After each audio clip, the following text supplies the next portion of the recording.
At this point, my ego's like, ah. Now he's just Christian and fat. Like, what's going on? That's when you take the action to change and become better, you're gonna have people on the sideline saying, "What? Aren't you the person that did that thing like a year ago, 2 years ago?" This is where you find who you truly are. This is that. Yes. This is that unbreakable. Okay. Fully stable, where the winds, the hurricanes, tornadoes can come, and it'll still be standing perfectly fine without a single crack. Is the Lord. So any new songs? Any new songs you like? What? Any new songs that you like? What? Any new songs that you like, Danny Something too? New songs? No, I don't like new songs. What music I don't listen to music. You know, since you're like a Jesus follower and stuff, what do you listen to, boy? I listen to Christian rap, Christian music, Christian worship songs, and only Christians. Like if you're not Christians, I don't want anything to do with you. Sorry. But you were, sorry. But you were just listening to Drake a few days ago. Wow, dude. Like, how are you gonna expose me like that in front of the people? Nope, not Drake.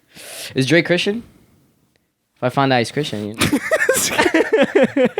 Nah, I'm totally playing. That's a whole other topic that we gotta hit. What? Secular music, the world's music, all that. Like, I think we gotta have Nico for that one. Ooh, our homie Nico. Yo, shout out my boy Nico. He's a Christian rapper out there. Oh no, he doesn't like me calling him that. Not a Christian rapper. He's an artist. He's an artist. He's an artist. I'm sorry. But anyway, welcome back everybody to episode 31. 31, yes. That is of In the Fire, where we throw you in the fire and you get thrown in the fire, but then there's a fourth person that actually saves you from the fire. And so now it's Jesus, and Jesus changes your whole life. Good job. How was that? That was good? All right, cool. Good. Good job. Good job, man. Today we are talking about identities. This is something me and you have suffered with. This is something everybody pretty much suffers with, because it's like, you know how many times people, like adults, tell you, yo, find your true self. When you find out who you really are, you'll find this, you'll find that. Like seek in, like look deep within yourself to find who you really are. Yeah, like, and you're just like, I don't think you're gonna like what you find if you look inside you. I don't think that's probably that's true. That's true. But yeah, it's always like, I don't know who I am. I don't know what I want to do. Why am I here? Like, just a lot of crisis that we have. You know, yeah, it's like what I'm meant to do. Like, who am I meant to be at this moment in my life? Yeah, no, I feel that. Yeah, I know. For me, it was high school. Bro, oh my gosh. What? High school sucks. Bro. I hate high school. Nah, don't say that. Don't say that. No, high school was... No, it does. Okay. No, because... Why? Okay, like, it's just freshman year. For me, it was freshman year. Okay. Just because, that's a transfer between middle school to high school. But it's just like, for me, man, it was impressing people. Like, I impress people. Like, okay. Like, there was the seniors, and the seniors were there, and I was like, yo, I got to make sure I'm, like, affiliated with the seniors. Yeah. Or, like, the people who were there so I can look cool cringe. and You're stuff. that freshman trying to hang out with seniors. Okay, yeah, I got dude, no. I'm being honest, bro. Okay. I'm being honest. And, like, so I decided, why did I play football again? Okay, I decided to play football. I wasn't very good at it. I played on the line for JV. I never got to varsity or whatever. And... like, I think that was, like, I believe, like, the first thing that I was trying to find my identity in, which was, like... football? I'm a football player. Because, you know, in high school, everybody's, like... All the football players are the cool. Cool kids, yes. Cool. And, like, you know, I get to wear my jersey on the game day. Nah, you're cringe, dude. That's so weird. Okay, let's hear about you, buddy. What's up with you? What'd you do in high school? Okay, my story's not even that much better. Okay, then... I don't know. For me... For me, it was something subconsciously. Like, I didn't even know that I was doing it. It's not until now that I look back where I'm like, whoa, that's where I was finding my identity in. For me, and before I even talk about it, I don't want to sound braggy. I don't want to sound any of that. Listen, you laugh, but I know you're gonna call me out for it. You're like, dude, you're so cocky. Whatever. That's not what I'm trying to say. Whatever, dude. But anyway, middle school, I'm valedictorian. My grades are amazing. I feel like the smartest kid in the world. I get accepted into this technical school, so I'm surrounded by... Whoa, technical school! Nah, dude, no, don't technical school! No, stop, whoa! Stop. Nah, bro, seriously right now? Are you serious right now? What are you gonna do about it? Quit playing. Like, we quit. Be serious. We can really move this. Be serious. All right. Sure. So I'm now surrounded by all these smart, hardworking kids. So I'm like, all right, cool. I can keep up. Mm-hmm. First test, bombed, bro. I bombed it horribly. First test ever in high school after being valedictorian, bombed. this was a rude awakening for me. This was like, what's going on here? So then all my friends, obviously, they're super smart kids. You know, they start making fun of me, but I'm chill with that. Like, I start laughing at myself about it. They're like, oh, Danny, you're so dumb. Because throughout the year, as the year goes on, I keep failing tests.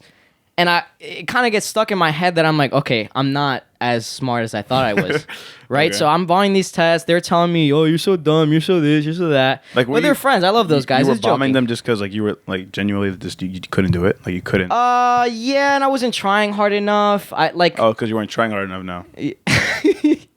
No. Seriously, because it required hours and hours of studying, and I was just not for that. So I was like, nah, like I'm not doing that. Okay. So I didn't study enough. I was bombing tests. They were like, you're so dumb. But it was all jokes. Mm-hmm. But then at the same time, they were like building up my ego because they viewed themselves as nerds. And when they viewed me, they were like, oh, he's a cool kid. He talks to everybody. You know, he's a part of all the friend groups. He talks to everybody. He gets girls. That's what they were saying to me. Mm. So, like, at one point, they were like, yo, like, you're so confident. How are you so confident? How do you get girls? Like, teach me. So at this point, my ego's like, my ego is, like, on fire. I'm like, dude, this is amazing.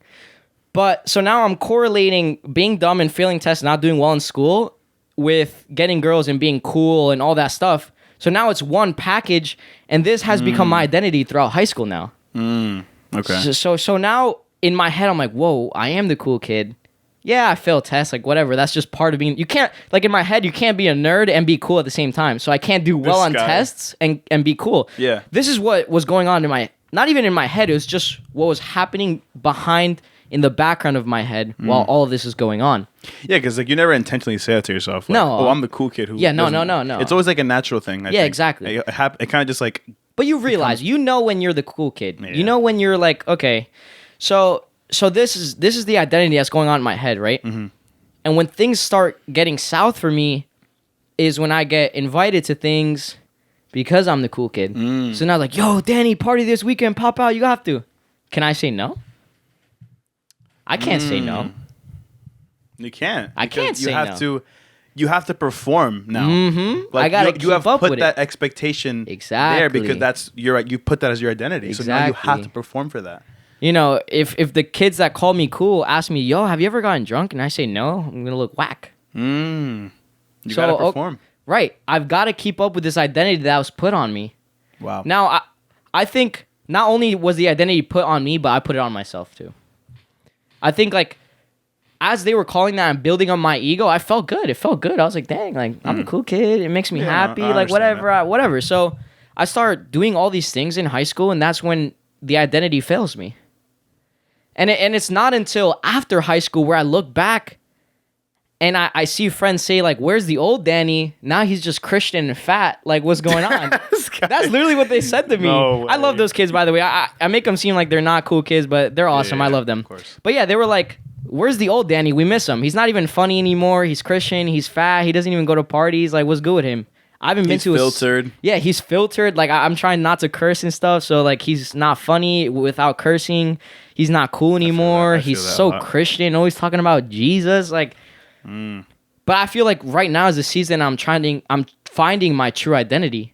So like, when I look back, when I look back is when I realize like, whoa, that was not who I really was. I feel the same way, like just in high school, again with the football thing, and also with, I guess, kind of the same thing, like the party guy, because like I kind of wanted to be that person, like the guy who's fun, who goes to parties. And so what I do, I went to parties, I did things, I tried doing these things to make me seem like I was that guy.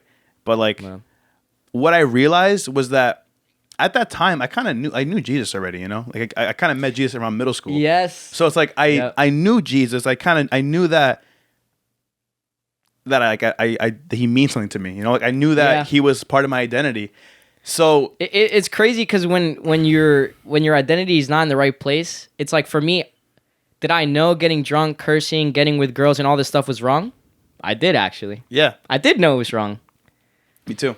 But you still do it. And the thing is, I knew why. It's because I look back and I was trying to like walk away from this label because I made this known. You know, like I was like sometimes I would go to school and I would talk to people about God, like, yo, do you know about Jesus? Wow. And then something would happen the next day. And I don't want to be that Jesus guy anymore. I don't want to be that Christian guy anymore. But like that label's on me now.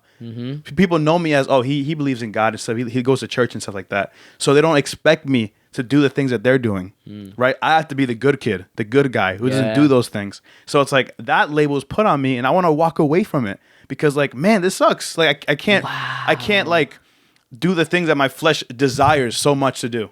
Do you know how crazy that is? Because that's Satan's mission for like against us. That's his plan against us, is to get us as far as he can from our true identity. And he did that to you. He was. You just said, I was just trying to get as far as I could from that label. In the same way, you're saying, as far as I could from God. From my identity in Christ. Yeah. Wow. And it was really because of my, my desires. Like what was in front of me was parties and drinking and girls and guys, whatever, at parties having fun. So like I saw that, and that's what I wanted. But then I couldn't do that because of that label. So no, I completely get what you mean. Definitely. But so it's just... dude, identity crisis is so difficult. It's so difficult, and it's something so prevalent in our society, in our culture, in our world that we live in now. We've talked about it before, but this world promotes it so much of do what your heart desires, do what you want, do what you feel like, and something. As long as you're not killing anybody, it's fine. It's fine, but it's like a lot of times not a lot of times. The heart is deceiving. Most definitely. You know that verse. Yeah. I'll say it right now. The heart is deceiving. The heart's deceitful. Oh yeah, the heart is deceitful above all things and beyond cure. Who can understand beyond it? Cure. Who can understand it? So many times your heart tugs you to go this way, to go that way, to do this, to feel this way. And the culture tells you, no, this is how it's supposed to be. If you think different than this, you're wrong. Yeah. So they promote it, and it's like, okay, I was born this way, or this is how I feel, or this is how I've always been. There's no changing that. No. And I call that self-inflicted false identity. Self-inflicted false identity. Yeah, because, and this is something that I was, that was put upon me that I was like, whoa. It was like an awakening for me. Really? Because for me, I got into an argument with a friend, and they're like, how come you react that way? Like, why did you do that? And I was like, no, that's just how I am. I've always been like that. I'm like that. Yeah, nah, my family says I'm like that. And then all of a sudden, she said, no, that's not how you are. You weren't born like that. God didn't say, oh, I'm gonna make this one impatient, or I'm gonna make this one angry, or I'm gonna make this one, like this way. No. God designed us in His image. So He wouldn't make us imperfect. We weren't born not imperfect. We weren't born impatient. That was upon us. So when I said, oh, I'm just like that. I've always been like that. Yeah. That's me putting an identity on it. I'm not like that. I can change. I can be better. But that's just me putting that upon me. That's so true. That's the thing. Yeah, it's like it's not a permanent thing. You weren't born like, okay, yeah, like what you said. I'm going to make this one impatient. Right. You can act to change that. You can act to be better. You don't have to like just say this is just how I am, so I'm going to leave it like that. Like you can change your anger. You can change your impatience. You can change the negative like characteristics you have. Like you can make actions towards that. It's not just your identity all of a sudden. Right. Definitely. And look, I've 5 labels of the way Satan can diminish, hide, confuse anything he can do to your identity. Right? He could use hurt, pain, and trauma. He could use your past. He could use the things that have been said to you, have been done to you, the things that you've done to remind you, hey, this is who you are. No, listen. No, I know what you mean, bro. No, listen, like, you're not your past, dude. The things you have done in your past, you're not those things. You are not those things. You are so much more. Yeah. When people say things about you, say you're just that person. Like when you want to change, when you take the action to change and become better, you're going to have people on the sideline saying, "What? Aren't you the person that did that thing like a year ago, 2 years ago? Aren't you that?" And like you might say, "I was, but I'm trying to do better." But they're still going to no. You're that person still. Yeah. Like you're not your past. You can change. You don't have to continuously struggle with this identity that somebody gave you because of their words, or maybe what you have embraced just because everybody else is saying it to you. Like you're not that. you can change. Yeah. The other ones are other people's opinions, which is one that afflicted us during our high school days. Yo, most definitely. The culture, media, thoughts, your feelings, all these he can use to throw your identity off, confuse it, diminish it, hide it, because that's what he wants to do. Because if your identity is shown to the world, your true identity, bro, you're gonna be walking the streets with so much confidence, so much courage. You're gonna be spreading the gospel. You're gonna be so connected to God. Do you think that's what he wants? Do you think that's what Satan wants for you? No. Because the more he hides you, the more he confuses you, the more you confuse other people. But how does he hide you and confuse you exactly? Like how the way he did to us. He confused me. He thought like, oh wow, I'm actually kind of dumb. This is not my thing. School's not really my thing. I do actually get girls. What the heck? I get girls. I could do this. I got courage. I'm confident. And you know what's the problem with that? You find value in those things. You find your value in those things. Absolutely. Like, Absolutely. And like that's what I wanted to say. You know, when you ask the question, "Who am I?" you have to ask more questions, right? Like, okay, who am I? Am I what I do? Right? And then you see, am I? Because like people are different, right? You might say maybe I'm the guy who's a party animal. When I go to a party, I make that party lit. I get blackout drunk. I drink until I can't no more. I guess I get high all the time. Or maybe it's crazy that people are like proud of that. Like that's their achievements. That's their identity. Wow. They base that as their identity. Or maybe you play an instrument or something. Maybe you're a violinist or something. You play an amazing violin. Playing the violin? Hey, I don't know. Maybe Who's playing the violin? Let's say piano. Piano's I actually more love generic. the violin. No hate. I actually love that stuff. Whatever instrument you play. Okay. Like people might say like I'm the best piano player ever or violinist ever, right? And so that's like that's their identity. Or I'm the most What prettiest about people girl. that are funny? People that put that upon their identity, and so now when they hang out with I kind of did that. When they hang out with their friend groups and a joke fails, dude, they're depressed the whole day. Gosh, they make a joke, nobody laughs, bro. Oh my god. Yeah, and like it's so many other things. I'm gonna start doing that to you to challenge your identity. Get out of here, bro. Every time you make a joke, I'm not gonna laugh. I'm gonna be like, not funny, dude. No, don't do that. That's awkward.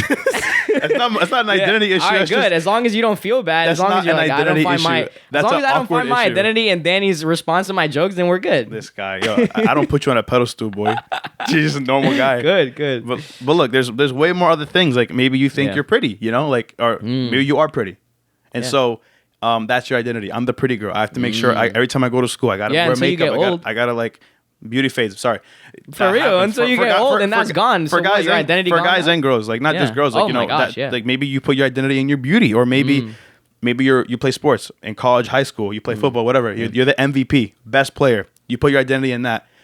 What's the issue with that? You have to perform. Like since you made that your identity, now you have to perform for that. You have to reach that expectation every single day. And what happens when you don't reach it anymore? What happens when you're a football player and you break your ankle? And you can't be that MVP, best player every single like game day. You're like, oh my gosh. You're gonna be like, yo, why are you wearing the jersey? You're not even playing. Dang, like, that would stink. It's like you make that your identity, and then what happens when that's taken away from you? Yeah. Because there's a similar comparison with all those things, right? Okay. A similar attribute, I would say. They all can be taken away. Your beauty, it can fade. Everything. Yes. MVP, everything. Football player, something can happen to you, right? All these things can be taken away from you. And that's the problem. And so if you put your identity in that and it's taken away, do you have no value anymore? Like, are you more valuable the one day you played so good compared to the one day you didn't play as good? Does your value change? Is your value unstable? Wow. That's insane. That's an unstable foundation. Yeah. Like what? Your value depends on what day. Like, bro, are you kidding me? And let's not brush past the fact that identity is basically your whole life. It's who you are in the essence. It's your sense of self and your sense of worth. It's literally everything that you are. Yeah, it's your identity. And it's crazy. And like I saw this video about this guy talking about this writer, right? And he was writing on the New York Times, and he was talking about he's a writer, right? He was talking about all these books or whatever, and he said this quote. This is a really cool quote. Let me see if I can find it. This he was talking about his approach at his writing, and this is what he said. When good writing was my only goal, I made the quality of my work the measure of my worth. This guy is saying if he wrote something that was bad, his worth when he's worthless. How could you live like that? So if the one time you write something that's good and you feel, and everybody's giving you praise and you're like, oh man, now I feel like I'm worth something. But you write something that's bad that everybody says is kind of trash. Now you think you're worthless, that you mean nothing to anybody in this world. You mean nothing to this world. That's insane, dude. Like, we have to understand as a people that these things that can be taken away, when you make that your identity, it's game over. Yeah. Is it bad to play a piano, play a violin? Is it bad to play football? Is it bad to be pretty? No. It's a problem when you make that your identity. Wow. That's the issue. Wow. Those things can be taken away. Wow. And look, something that I wrote down was, be careful. Be careful because I talked about the world and how convincing it is. The world is so convincing. So convincing. Bro, the world says, get a job, make a lot of money, like go to college, do all this stuff. Your career, this, the money, your family. Now what's your identity? Your career. Yeah. Just because the culture said you have to do that, you have to do this. Like, it's just the culture. It's like, it's what gets fed to you that makes you make that thing become your. When somebody goes, yo, what's your name? Who are you? It's like, oh, my name's Daniel. I'm a podcast host. But what are you besides a podcast host? I'm a follower of Jesus. Like, but some people can't say that. It's like, you ask somebody who they are, like, oh, I'm this insert name here. I work at this. Okay, who are you besides your work? I'm a father. Okay, besides your father. I'm a husband besides your husband. Yeah. I don't know who I am. So listen, we talked and we said this is the unstable truth. The unstable foundation. This is the foundation so many of us put our identity on. Something that will crumble at even minutes of things that can happen. Your whole identity could go straight to the trash. But there is one thing. Yes. There is one thing where this truth and where you can place your true identity. And so many of you guys that are seeking your identity to find out who you are, that is totally fine. So many of us we're in that and still are in that, trying to find who we really are. Yeah. This is where you find who you truly are. Yes. This is that this is that unbreakable, fully stable, where the winds, the hurricanes, tornadoes can come and it'll still be standing perfectly fine without a single crack. Is the Lord Jesus himself. Yes, sir. Dang, sorry. In Christ. I'm sorry for all you guys who are like, dang, I hope it's something else. No, it's Jesus. I'm sorry, it's Jesus. No, we're not giving you a 10-step thing on how to find your identity. Like, there's only one, it's Jesus. Here. Like, no, you find it right here. Come, look. Hey, come over here. Look. Yep. It's right here. The world tells you where to put your identity, where it could get stolen, where it could get destroyed, damaged, hidden, confused. Jesus tells you where to put your identity, where it will get a light shown on it, where your joy will be out of this world, where you'll live the life to the fullest, and where you will create disciples and bring the kingdom down. Just be confident. Like the fact that you can be confident, know that you're like valued all the time, that it's not dependent on how you perform. Yep. You know, like, it's not dependent on that. 1 Peter 2, 9-10. I was going to say it, bro. You can say No, it, I'm saying it. I'm sorry. You can say it. It's fine. But you are a chosen people. We'll start there. Number 1, I am accepted. I am completely accepted. Not by the world. Not by you. Not by your parents, not by your boss that didn't give you the promotion, not by the football team that you didn't pass tryouts and you couldn't be on the team, not by somebody that said, no, I'm sorry, I'm not really ready to have a boyfriend right now, I'm sorry, and somebody said it's because you're ugly. No, that I am completely accepted. Oh my God! I don't care what you say to me. I don't care where I get rejected, when I get rejected on this earth, because I am fully accepted. Through Jesus. You're accepted in the kingdom. I'm accepted in the kingdom. Nobody can take that away from you. Nobody can take that away from you. Even if I don't accept you, what's the point? Who cares? Who cares? Ready? Wow. Ephesians so 1:4. For he chose us in him before the creation of the world. Wow. To be holy and blameless in his sight in love. God chose us. Hold on. Besides him choosing you, he chose you before the creation of the earth. The earth is like scientists say 14.5 billion years old. Wow. No, hold on. Say that again. 14.5 billion. That's 14,500,000,000. I already forgot how many zeros because it's so long. He chose you Literally, while Adam and Eve were eating the apple, he's like, oh, Luce is going to be born one day. Can't wait for him to be born. Wow. He's chosen. That's so cool. While Moses is splitting the sea and freeing Egypt, he's like, dang, I can't wait for Danny to be born. He's going to change the world. Even before Moses was born. I can't wait to choose Moses. Literally, before the creation of the world, he had already chosen you. So why is your acceptance and your identity reliable on somebody that was born 10 years ago? Whoa. Oh, I'm not talking. Dang, a 10-year-old just roasted you. I'm sorry. No. That's why are you stepping on people's toes right now? Nah, bro? because so many of us put this fragile identity in somebody else's acceptance when it doesn't matter. Not even your parents. Yeah, cool, they birthed you. Yeah, you should love your parents and honor your parents, yes. But if they're putting something, if you're relying your identity on their acceptance, it will never work. Wow. So many of you are choosing careers because of what your parents say, or I can't marry this person because my parents don't like them. It's all this acceptance, and honestly, your identity is ruined now. But God says, I've already accepted you. I chose you before the earth was even created. Wow. Your identity can't be placed on people's just expectations of you. It can't be placed on people's words, because then you're going to impress them. That's the thing. If your identity is based on what people say about you, you're going to live every single day trying to impress people so they say nothing but good things about you. It's crazy. So, but you are a chosen people. Remember that you are accepted. A royal priesthood. Royalty.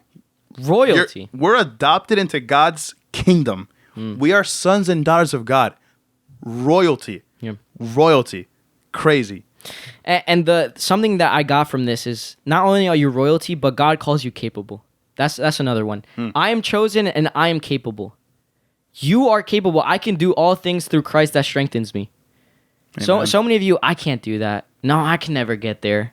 I can never start that. You struggle to take the first step. Oh, I'm too old. I can't do that. Maybe because or of I'm too far words. gone. People have told you that like you can never amount to anything, or that you suck. You cannot do it. You have failed so many times. You're a failure. People have told you that. Yeah. But then what do you say? What do we say? God calls us a royal priesthood.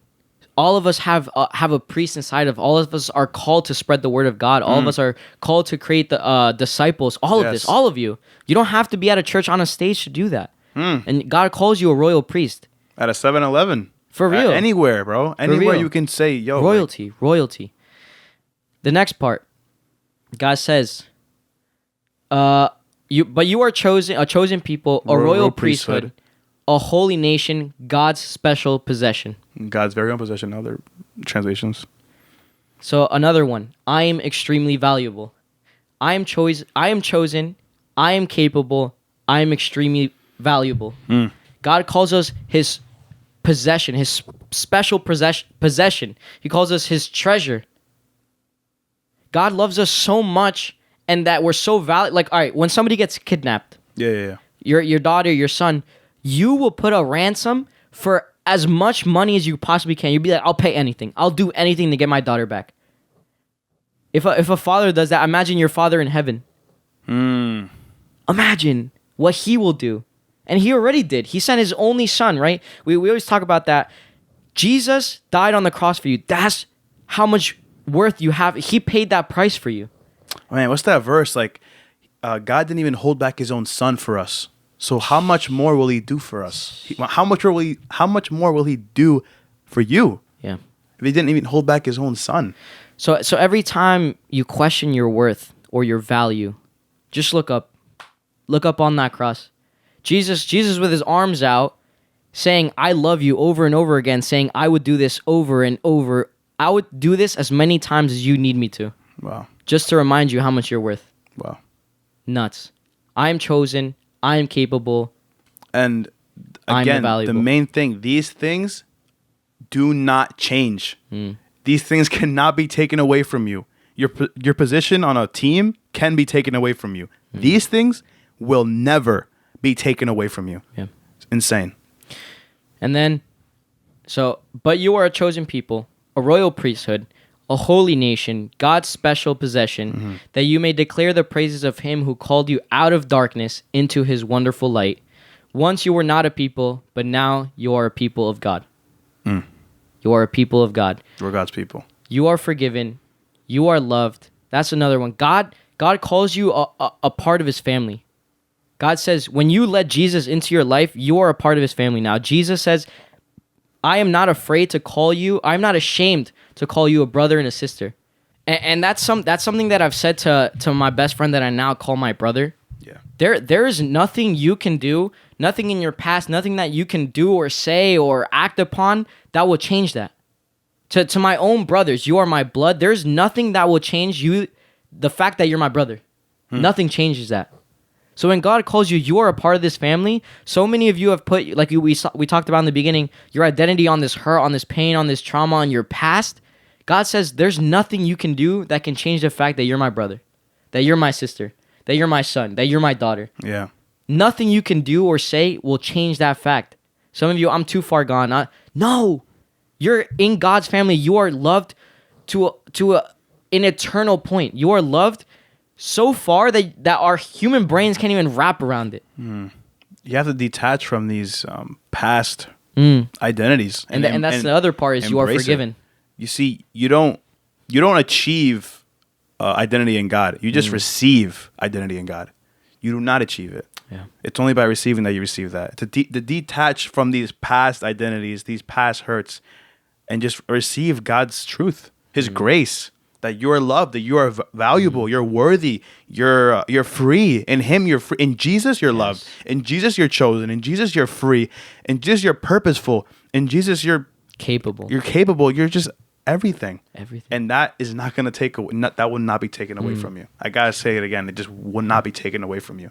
That is staying there. So everybody that has been putting their lives and their identity on these things of the world, on the things that will break and fall apart and one day leave you, it's time to change that. It's time to put that on somebody that calls you chosen, somebody that calls you loved, forgiven, capable, royal priesthood, chosen. Worthy, valuable, like nuts, crazy. Like, it's like no more. Like don't put it anymore. Like whatever you do, whatever maybe you're realizing as of right now that, oh man, I might make this one thing in my life my identity. Yeah. Like pray to God and just pray that He will help you embrace His identity and not the identity that you made for yourself. Because we know now together that these things are unstable. And every day that you wake up, this is a daily battle. Yeah. This is a daily, because the world, like I said before, is convincing. The world every day will tell you otherwise, so you must tell yourself the truth. Every single day, look at yourself in the mirror. I'm chosen. I'm capable. I'm loved. I'm valuable. I'm forgiven. So that when somebody tries to defer that, when Satan throws something at you to tell you otherwise, you're like, nah. You laugh at it because you're just like, no, I know that's not who I am. Because when you're secure in who you are, life will be totally different. It's like I said before on like another clip, like anybody can tell me I'm not loved, but Jesus says I'm loved. That's all that matters. That's all that matters. You can't take that away from me. Amen. You cannot take that away from me. Amazing. So just put that identity in Him. We're done. We're done with these false identities, or we're done with it. You're not what you do. You're not what people say you are. You are who God says you are. Amen. And that's it. Thank you guys for tuning in. Whether you're listening on Spotify, iTunes, or watching us on YouTube, make sure you guys check us out. Shoot us some DMs, comments, all that. We've been appreciating the love like crazy. Things are going nuts. God is moving, and we love you guys. Fix those identities on Jesus, and we'll see you guys for the next episode. Peace. Peace out.